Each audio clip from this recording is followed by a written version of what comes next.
Swayam Prabha. Digital India. Educated India.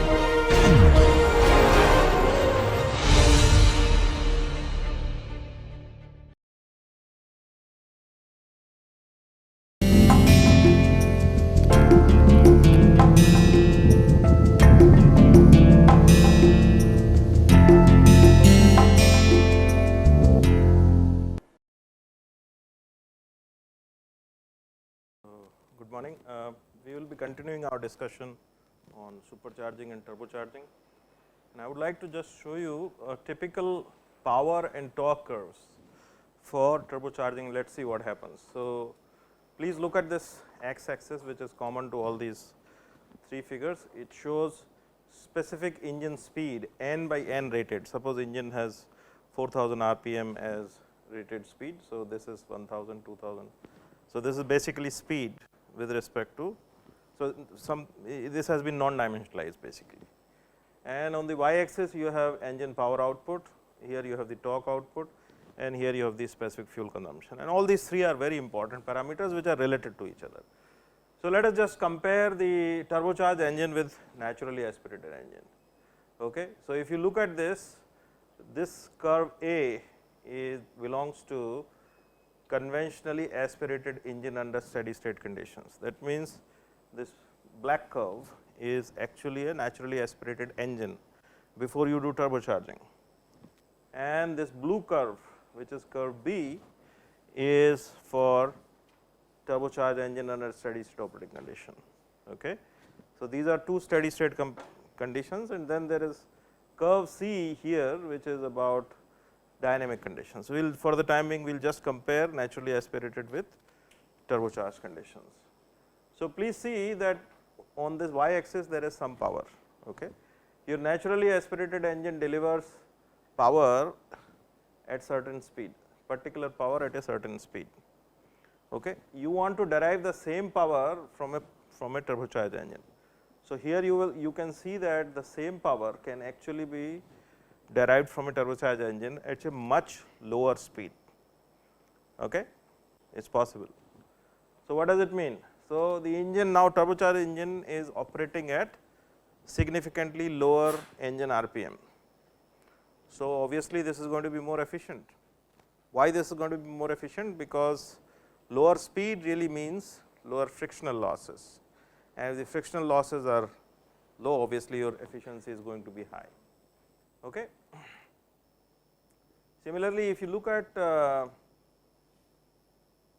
torque, so basically you can see here that at this particular speed, this is the power being generated. The moment you put a turbocharger, you have significantly higher power being generated by turbocharged engine, and you can get this, you can generate the same power output at significantly lower engine RPM. Similarly, if you look at the torque characteristics, this is the torque characteristics of naturally aspirated engine, and this is the torque characteristics of turbocharged engine. So, you can see that in entire speed range, a turbocharged engine gives you significantly higher torque output. Okay. If you look at this C is the turbocharged engine under dynamic conditions. So, if it is under dynamic conditions, you are changing the speed very fast, then even then it will be performing much better than the naturally aspirated engine. Now, the next important parameter for consideration for the people who operate the engine is fuel economy. Does turbocharging help the fuel economy? What is the answer? So, this is the specific fuel consumption. Okay.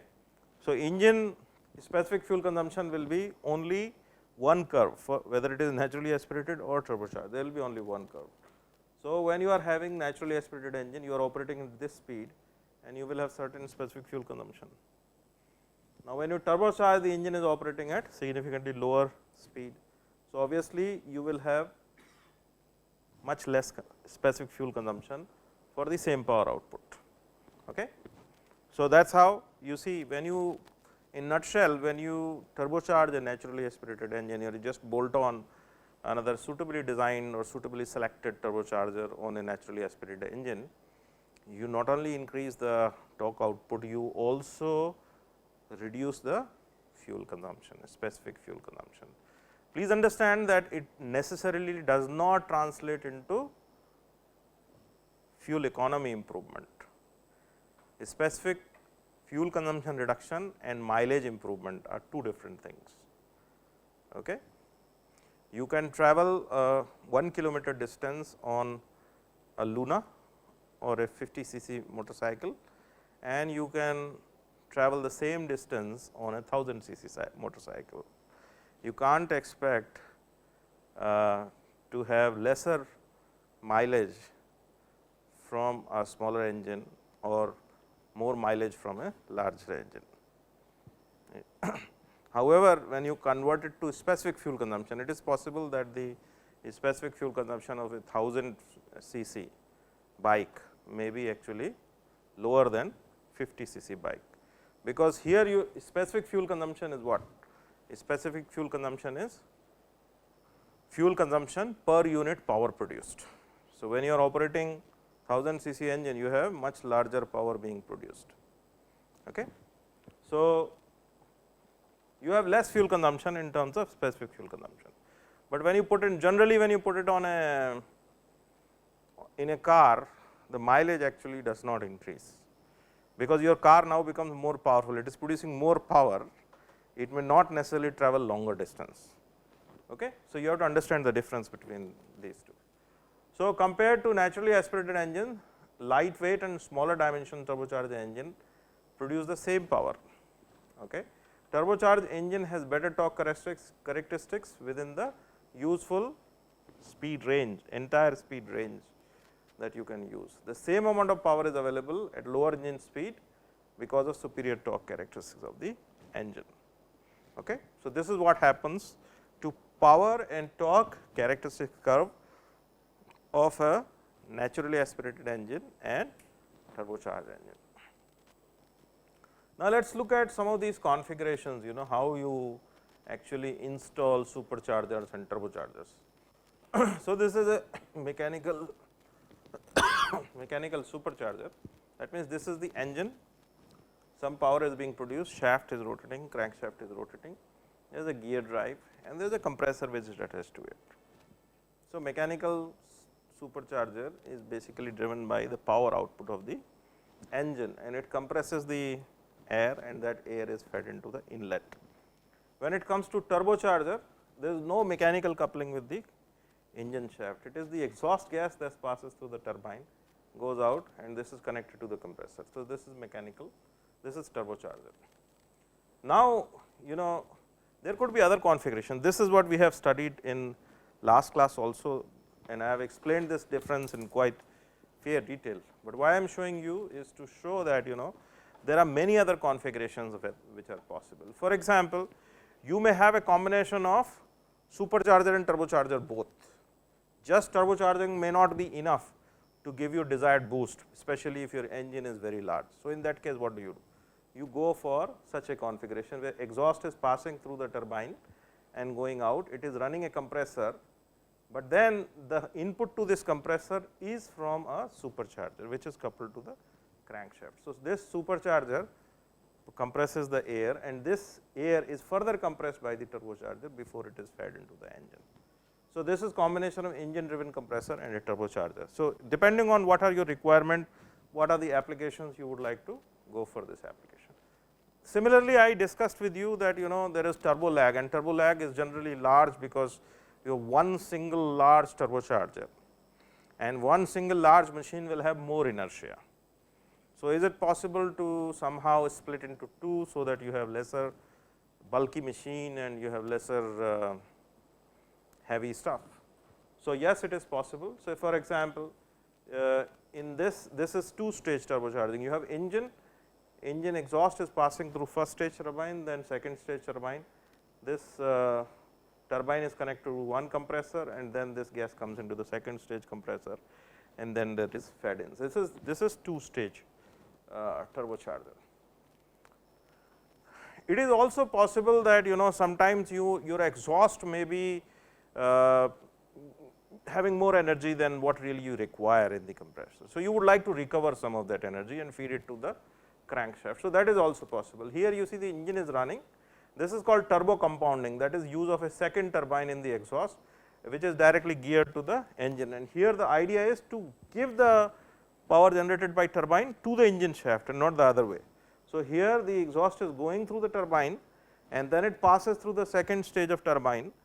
First stage power is given to the compressor and second stage power is given to the engine crankshaft by a suitable gearing mechanism, and this is called turbo compounding. That means, you are using a second turbine in the exhaust which is directly geared to the engine. So, this is also possible. So, this is one configuration. Then sometimes you use a turbocharger with an aftercooler, because ultimately this is just a normal turbocharged engine. When the compressor compresses, this is the gas is hot because it is undergoing isentropic compression inside the compressor. So, this is quite hot and you would like to remove the heat, so that your volumetric efficiency further increases, because when you remove the heat, when you cool this intake air, its density is going to increase. So, you let it pass through aftercooler, and aftercooler is nothing but air to air heat exchanger. Okay. And then this cooler high pressure air is put in. So, this is turbocharger with an aftercooler.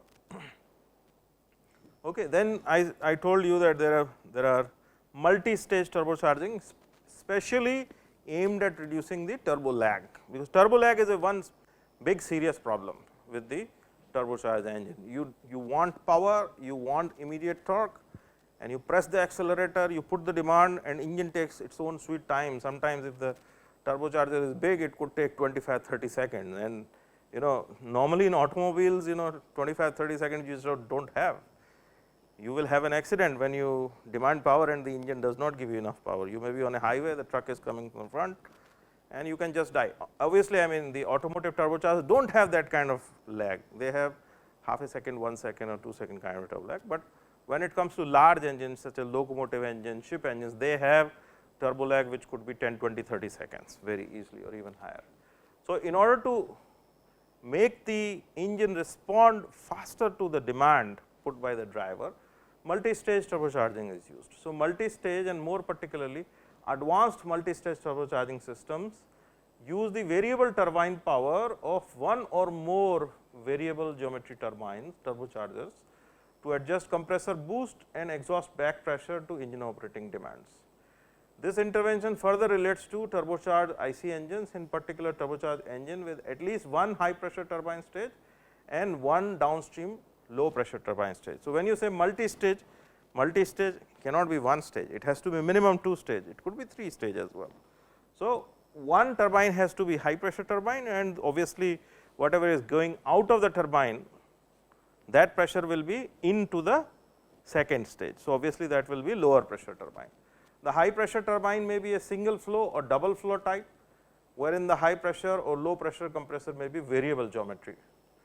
To the high pressure and low pressure compressors may be variably bypassed, and wherein the high pressure or low pressure turbine may be provided with active control, variable bypass or wastegate. So, some of these things can be used. So, this is just a practical example of how a multi-stage turbocharging actually works. So, multi-stage turbocharging is used to improve air supply under steady state and dynamic operating condition both, okay, as well as improving the brake specific fuel consumption, and how it is done. So, this is an engine, you can see this is a 6 cylinder engine, okay, and this is the exhaust side, this is the intake side of the engine. So, you see here the exhaust is coming here and it is passing through first stage of turbine. So, obviously, this turbine is going to be high pressure turbine, okay, and there is a bypass given here, okay, there is a bypass valve, there is a bypass, and when you open this valve, that means the exhaust will not pass through this turbine, it will bypass the turbine. Fluids always try to take the path which is of least resistance. If the flow has to pass through the turbine, it will have some resistance, right, and bypass is just bypass, that is easier. So, that is where they would like to go. And then you have second stage turbine, and you can see that second stage turbine is actually much larger in size compared to first stage, and the reason is that this is low pressure. So, since it is low pressure, that means compared to here, although the mass flow rate of the exhaust is same, but here you are, since it is high pressure, you are dealing with low volume flow rates, and here you are dealing with high volume flow rates. Okay. The air comes in and it passes through the first stage compressor, obviously then it gets heated up. So, you would like to have some kind of an intercooler, okay, aftercooler, and then it passes through the second stage compression, and then again second stage intercooler, and then you go into intake manifold, and then it is supplied to all the 6 cylinders of the engine, 6, 4, 2, whatever, 16, whatever engine you have. Okay. So, this is how actually a multi-stage turbocharging for a given engine works. Okay. And here you can see, if you do not want to have 2 stage, obviously you will have to have 1 turbine and 1 compressor, and obviously that will be much bigger than both of them. So, it will have higher inertia, and therefore, they will have higher turbo lag. Since you have split them into 2, the lag will be significantly lower. So, that is one of the main advantages of multi-stage turbocharging. So, 2 methods are used in multi-stage turbocharging. One is sequential supercharging, the other one is controlled 2-stage turbocharging. So, sequential supercharging involves the use of multiple turbochargers connected in parallel with successive cut in the engine load increases. Okay. So, basically here it is in series, okay. You could have in parallel also. So, this is that sequential turbocharging, and then controlled 2-stage turbocharging involves 2 differently dimensioned turbochargers connected in a series with a controlled bypass, and that is what we discussed in the previous slide. The first turbocharger is a low pressure turbocharger, and the second is a high pressure turbocharger. Okay. So, you see where it is located in the engine. So, in a car, engine is here. If you blow this up, this is where the engine is. Okay. This is the intake. So, if you look at the intake, right at the origin of the intake, there is turbocharger, and if you look at the pipe, you know the exhaust is actually going into the turbine. So, this is the exhaust coming from the engine going into the turbine, and then it is going through the exhaust pipe. Okay. And here you see this is the intake, this is the air filter. So, the intake air comes in, and here it gets compressed, and there may be aftercooler in some cases, and then it is connected to the inlet manifold of the engine. That is where it is located, okay, in a car. So, what are the advantages of superchargers? So, the biggest advantage of having a supercharger is higher power output, increased horsepower from the engine. Same engine, without increasing the size, you are able to put in more amount of air, more amount of fuel, and therefore, you are able to generate greater power when required. Okay. So, it behaves like a vehicle with larger and more powerful engine. Okay. So, without changing the engine, you get more power output. So, that is one of the big plus. Then superchargers have no time lag, because they are driven directly by the crankshaft. On the other hand, turbochargers do have turbo lag. Okay. Certain superchargers are more efficient at low speed, while some others may be more efficient at high engine speed. We have discussed many types of superchargers. For example, roots and twin blowers provide greater power at low speeds. Okay.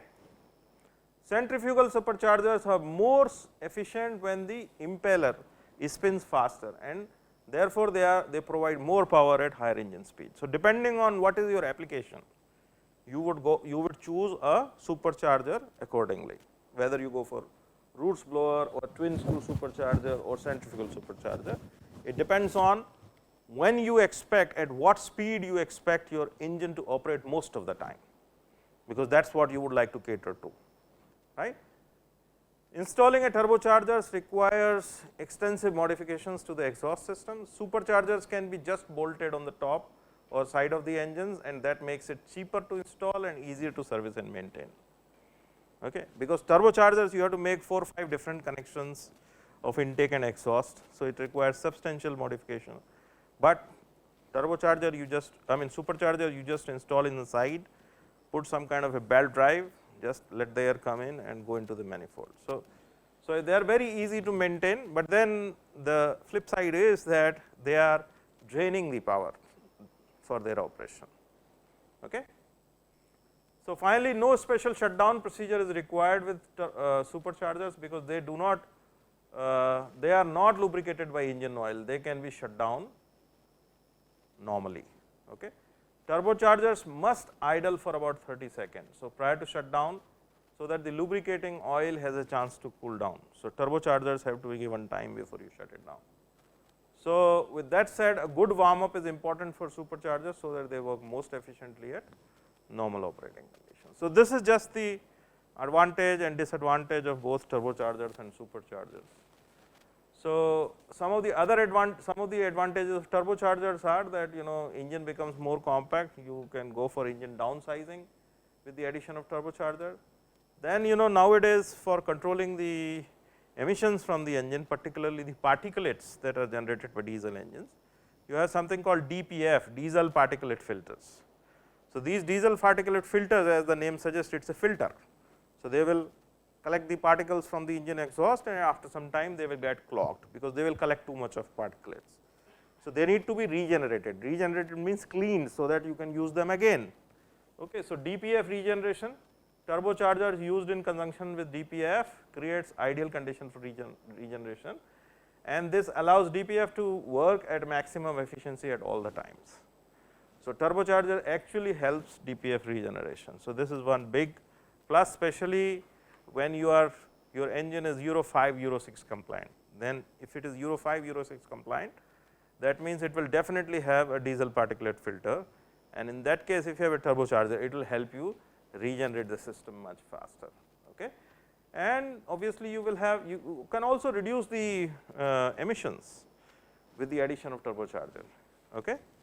Then fuel efficiency, as I mentioned earlier, turbocharger add to the engine life, creating more robust power system that helps in fuel saving, specific fuel consumption, and other power performance measures. Okay, so with that we start with the new topic, and this topic is fuel injection in SI engines. So basically fuel induction in any engine is very, very important. Okay. And what we have discussed so far in this course is, we have discussed the use of carburetor for putting fuel in the engine, especially the spark ignition engine, only the spark ignition engines. So is it possible to have a better technology where you can have much better control on fuel air mixture? So the answer to that question is yes, there is a better technology. And what is the technology? That is the fuel injection technology. So rather than having a carburetor which works on vacuum created in the throat, okay, you can have more positive control, more direct control on the fuel air mixture formation using fuel injection technology. Is it new? It is not new. So what I will discussing with you is, I will discuss some of the comparison of electronic fuel injection versus carburetor systems. Then I will discuss the advantages of electronic fuel injection systems. What are the components that make up a fuel injection system or electronic fuel injection system, type of injectors and injection strategies.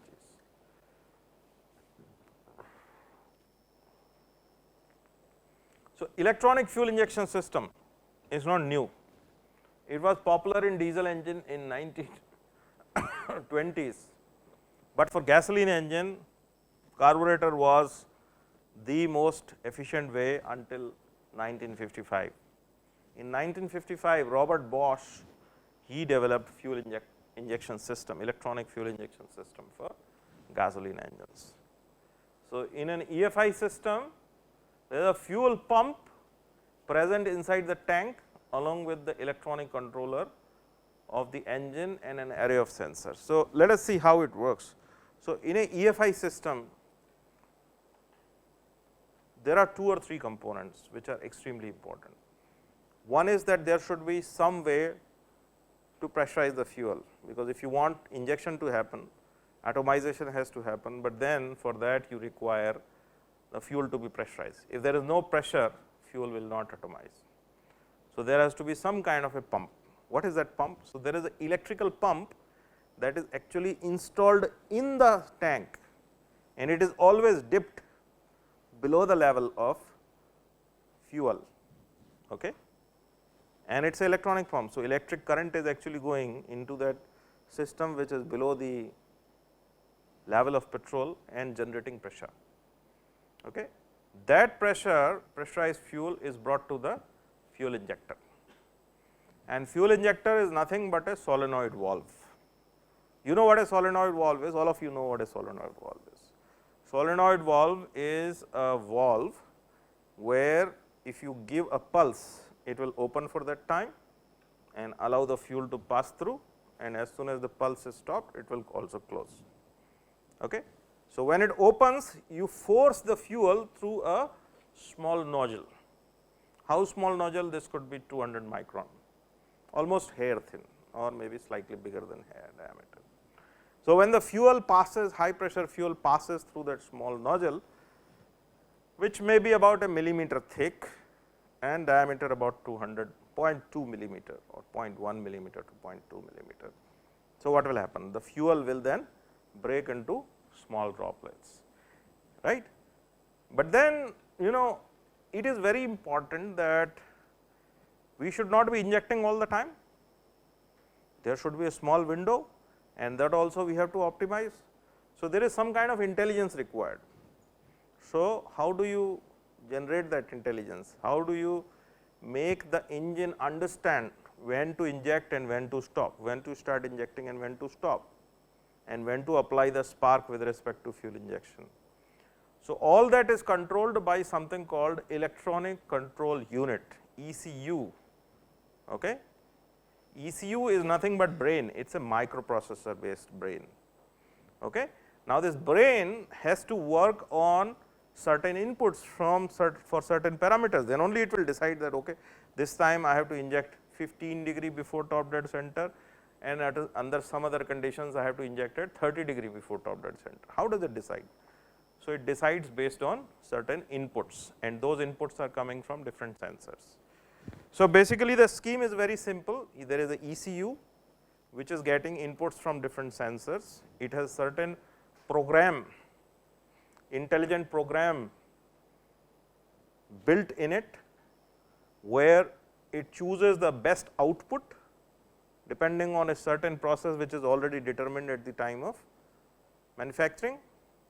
Okay. There is a map, and according to that map it decides that okay, this much at this time I have to inject the fuel, this should be my pressure, this is when I should stop, this is when I should apply the spark.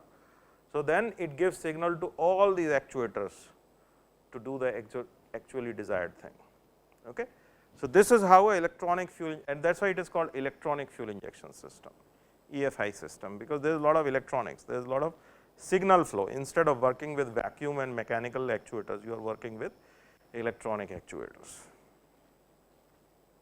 So, in fact, this was a time when lot of revolution took place in engine technology.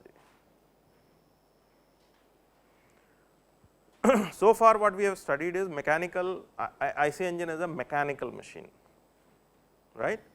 But with the introduction of microprocessor, with the introduction of sensors, IC engines have become 100 times more powerful and more flexible. You can make it do what you want, which is not possible by rigid mechanical systems. So, electronics and microprocessor systems have given it enormous amount of flexibility, because of which it is even able to meet the most stringent emission norms of today. It is not possible to meet any of these norms using just mechanical fuel injection systems, not possible. Okay. So, in EFI system there is a fuel pump present inside the tank along with electronic controller of the engine and an array of sensors. I will discuss what are these sensors and how they work, but this is right now we are talking on a very high level. Okay. So, the fuel that is injected in the system is usually controlled by fuel delivery system. Okay. The electronic control unit, ECU, sometimes also called as electronic control module, ECM, both are same things, they are used interchangeably. They take the information from many of these sensors which are installed and then help in determining as to how much fuel of the engine would receive based on the gathered data. So, they make a decision. Okay.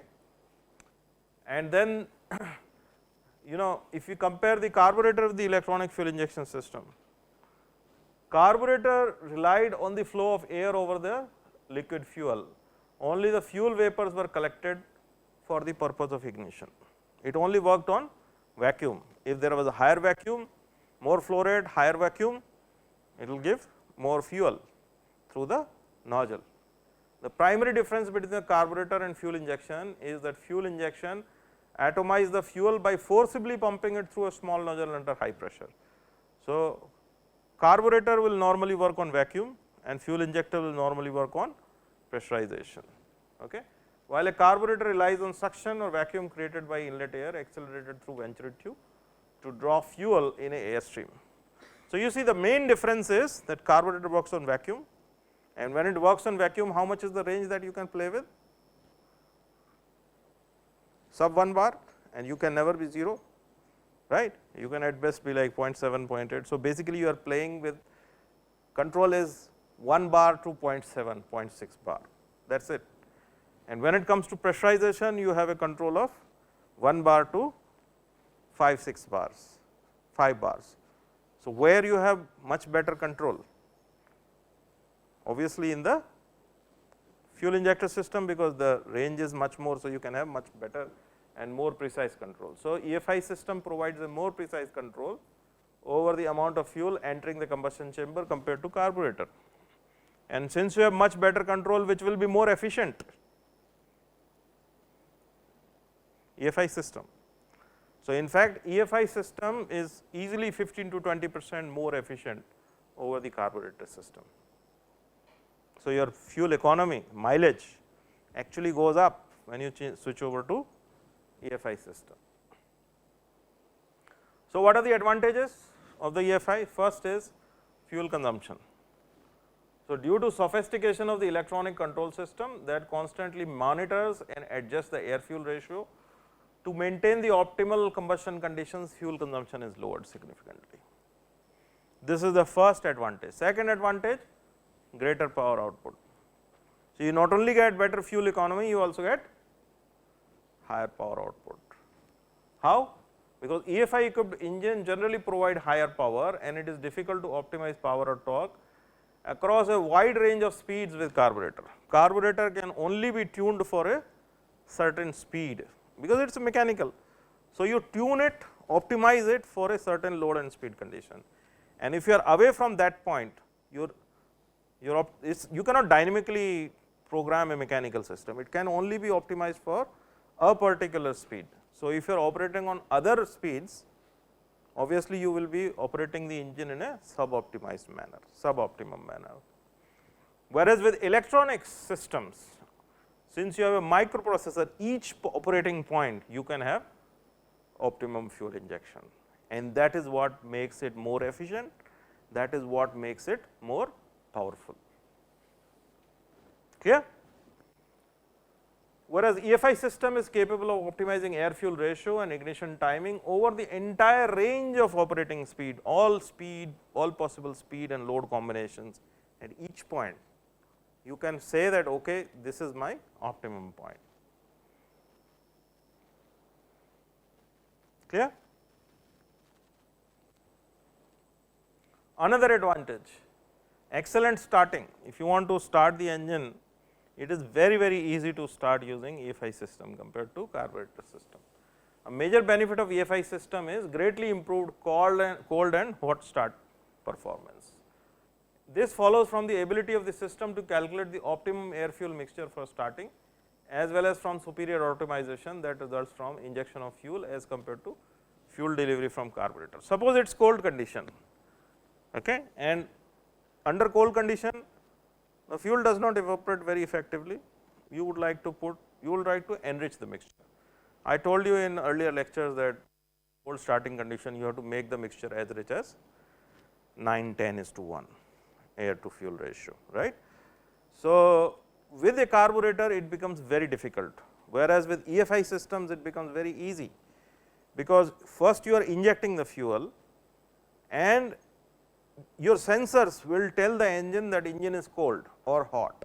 How can it tell? You just have to put a temperature sensor in the cooling jacket. So, if the cooling jacket temperature that is being given to the ECU is giving lower temperature, that means the ECU will know that I am running cold, I have to supply more fuel, and then it can inject extra fuel just for starting. And once the engine starts, the cooling jacket water temperature improves, then the ECU comes to know that okay, now I have warmed up, I need not supply the extra fuel, it will cut that fuel supply. Can the carburetor do that? No.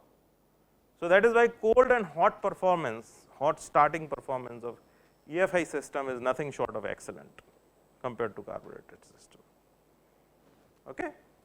Fewer emissions, EFI engine delivers air and fuel with better accuracy than carburetor engines, and they generally produce fewer emissions to go along with the improvement in fuel efficiency. So, obviously, they are more efficient, so they will produce lower emissions as well. So, these are some of the advantages, disadvantages in a broad landscape of EFI system, but how do we actually make it happen in an engine? So, obviously, there are many components that are required to be integrated with the engine in order to generate data, which can be understood by ECU. ECU is a microprocessor or microcontroller. Okay. So, the basic gasoline EFI system consists of the following parts, and this is not a very comprehensive list, this is just a basic list. So, as I told you, the first and the most important part is electron control unit or microprocessor or microcontroller, ECM. It is a brain of the engine, which is pre-programmed at the production stage. Okay. Then there is crank position sensor. ECU should know, when to start and when to start the injection. So, it should exactly know what is the position of the piston in the cylinder, what is the crank angle position. So, to know that crank angle position, there is a crank position sensor, right. Then throttle position sensor, TPS, it should know how much throttle is open, because throttle, what does it indicate? It indicates the demand put on the system by the driver. What does the driver want? When you want more power output, what do? You pull the throttle, and if the ECU does not come to know about it, how will it provide you more power? So, ECU should be connected to the throttle, so that it immediately understand what the driver wants.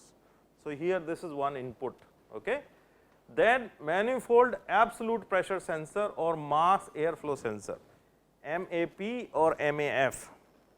What is this? This basically manifold absolute pressure sensor or mass airflow sensor, it is telling how much mass of the air is being supplied to each cylinder or the entire engine. If you are calculating entire engine, it is 4 cylinder, you divide it by 4, and then you know how much mass is being supplied in every intake stroke of a cylinder in a given cycle, or at what pressure, what is the intake air pressure. Suppose you have put a turbocharger, what is the boost level right now? So, once you know the pressure and once you know mass flow rate, it will be very easy to calculate what should be the fuel quantity that should be injected. Then all ECU has to do is to detect what is the pressure, control that pressure, and decide how much should be my pulse width of that I am giving to solenoid injector, right.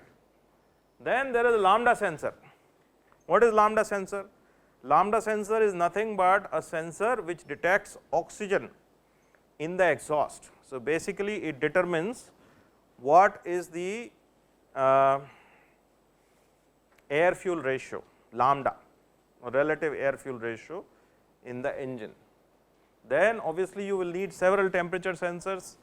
Engine should know, what is the temperature of the air, engine should know what is the temperature of the coolant, engine should know what is the temperature of the lubricating oil. These are the 3 lifeline fluids of an IC engine, and the ECU should know what is the temperature of these 3 fluids, right.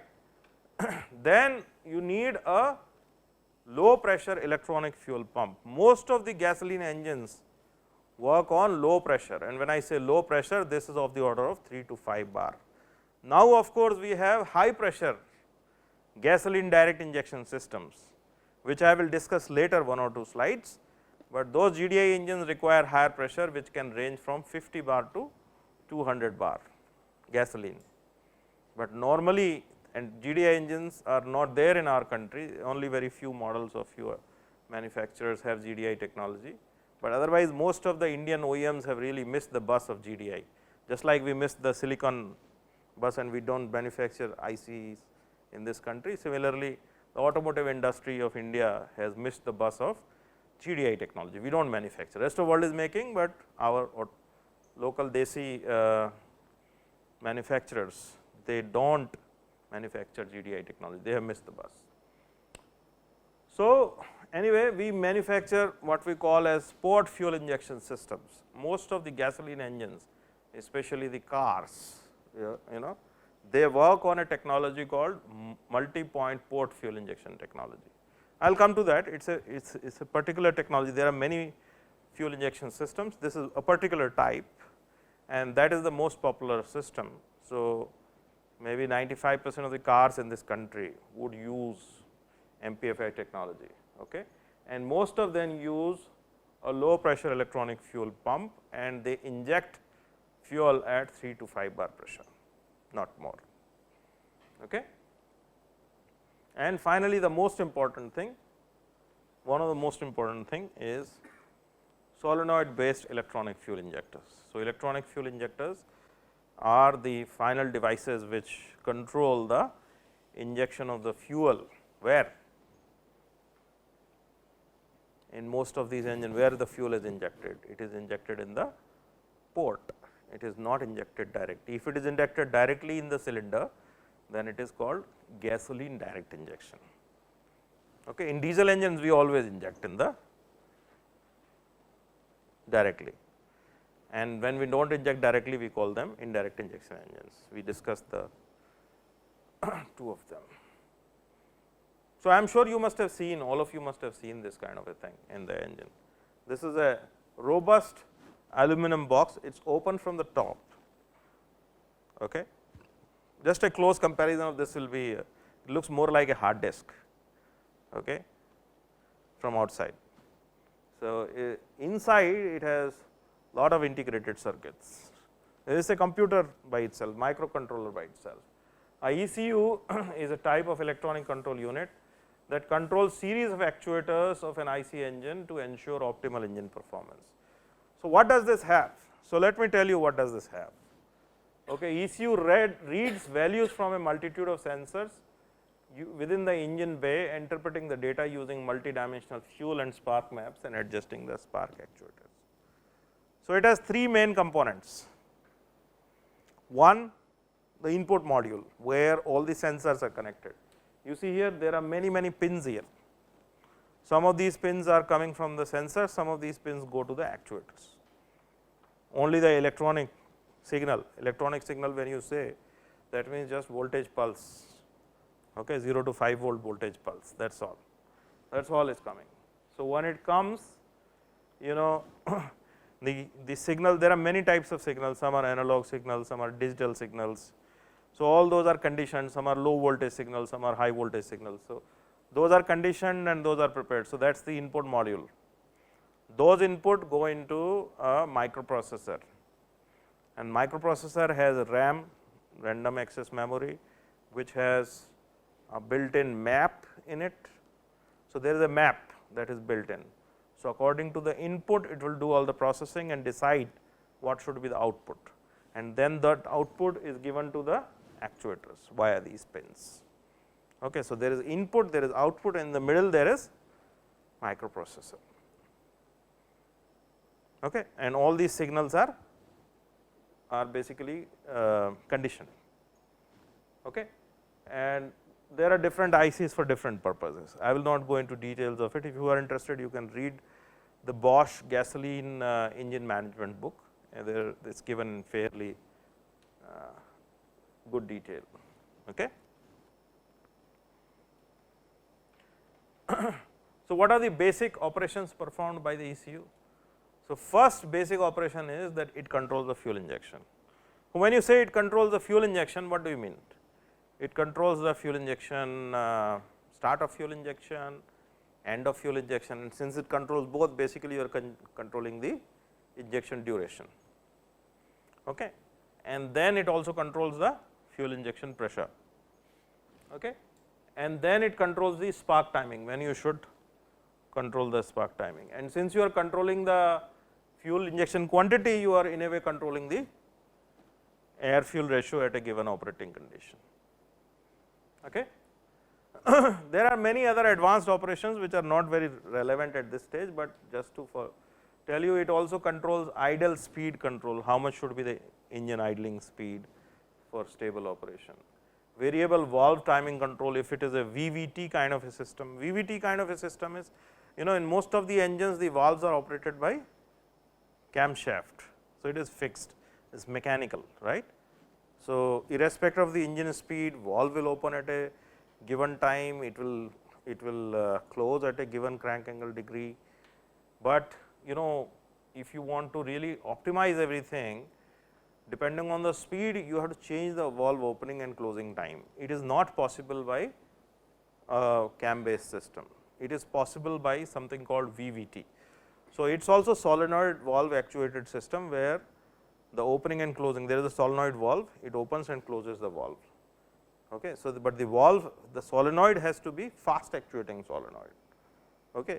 So, these systems are now practical, VVT are now practical, they are in couple of high end production cars, but it is not cheap enough to be available in a 10 lakh, 15 lakh kind of a car.